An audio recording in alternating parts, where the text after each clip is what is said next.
Think of traditional computer memory like a rigid grid of mailboxes. You buy a whole block at once, even if you don't need them. But what if you need a structure that can grow and adapt on the fly? You'd want something more like a chain. That adaptable structure is called a singly linked list. The fundamental building block of this list is called a node. Every single node requires two pieces of information to do its job. The first part is the data, which holds your actual value, like a number or a name. The second part is the next pointer. Instead of holding data, it holds the exact memory address of the following node in the sequence. Because these nodes can be scattered randomly across your computer's RAM, they need anchors. The system uses a specific pointer called start to keep track of the very first node. And to tell the computer when to stop reading, the next field of the very last node is simply set to null. But this setup has a major structural limitation. The computer cannot look down from above and see the entire chain at once. Its vision is strictly limited to that single start pointer. Because of this architectural blind spot, the exact location where a programmer chooses to insert their new data completely dictates how much computational effort the machine has to expend. Let's look at the most efficient scenario, adding a brand new piece of data to the very front of an existing list. This diagram shows front insertion mechanics. First, the computer reserves memory for a new node and stores incoming data. Next, it takes the new node's next pointer, aiming it at the current first node's address. Finally, it redirects the main start pointer to our new node. Notice what the computer didn't have to do here.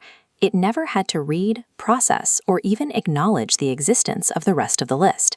Computer science categorizes this immediate performance as time complexity O of 1, or constant time. This means front insertion is essentially instantaneous. Whether your list contains 5 items or 5 billion, snapping a new node onto the front takes the exact same minimal effort.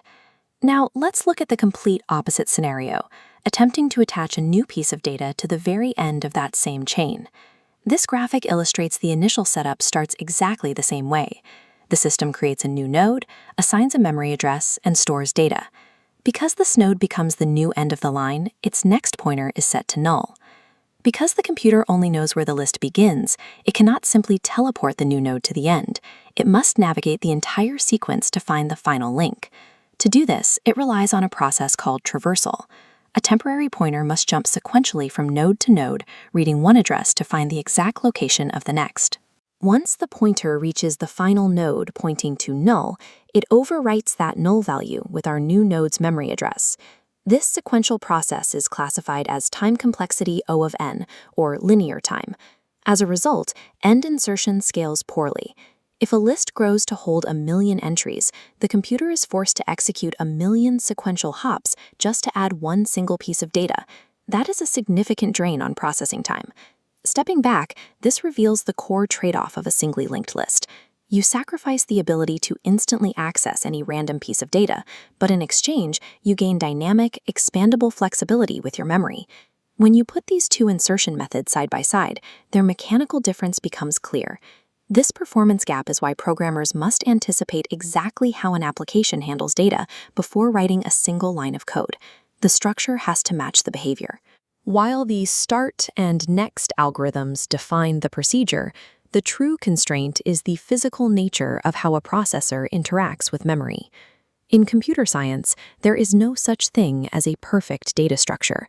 There are only tools designed for specific jobs, and mastering those tools means understanding the hidden computational costs of every choice you make.